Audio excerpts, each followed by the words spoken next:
pente savonneuse, c'est la pente analytique. Vous avez un phénomène d'observation. Vous réduisez son objet de plus en plus par l'analyse. C'est très valorisant, parce que c'est très facile. En même temps, les prothèses instrumentales de plus en plus élaborées dont nous disposons favorisent cette pente-là. C'est très favorisant parce qu'on arrive en effet à définir de plus en plus, on sait de plus en plus de choses sur un objet de plus en plus réduit. Et on finit par tout savoir sur rien du tout. Par contre, l'inverse, qui consiste à intégrer l'esprit de synthèse, qui consiste à intégrer des phénomènes multiples et de leur amener à une unification, ça c'est beaucoup plus difficile. En matière de cancer, il y avait, il y a 20 ans, 600 000 publications par an. Il y a 20 ans, il y a 30 ans, 600 000 publications, 600 à 700 000 publications par an. Comment voulez-vous les intégrer?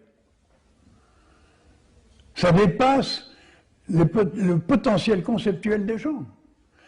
Donc, on préfère avoir une chose qui est immédiatement valorisante que d'essayer de voir dans ce fatras de données apparemment disparates le dénominateur commun qui les réunit tous. Ça, c'est l'esprit de synthèse. Et l'esprit de synthèse, non seulement est rare, parce qu'il est plus difficile que d'autres, qu'un autre, en plus, il n'est pas valorisant, parce qu'on n'est pas du tout sûr d'y arriver.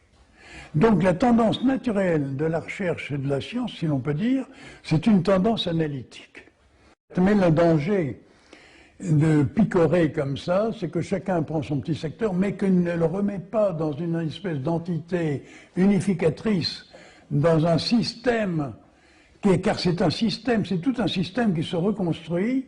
Alors le sclérose en plaques, le spécialiste en neurologie, le ceci, cela, prend ce qu'il est bon, il dira que la cellule, en effet, que c'est comme ça qu'il y a une plasticité cérébrale, parce que les cellules nerveuses se divisent, ainsi de suite, mais il ne s'occupe absolument pas de la myopathie, qui ne le concerne pas.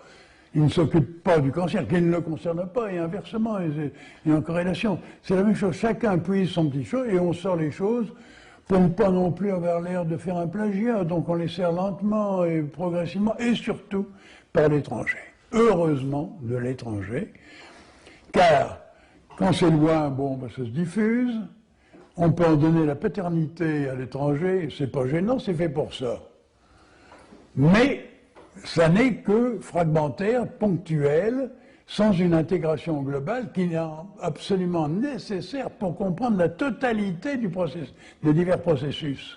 Parce qu'en fin de compte, la thérapeutique, c'est pas ça qui est important. Ce qui est important, c'est la pathogénie, c'est-à-dire le déterminisme. C'est comme un garagiste.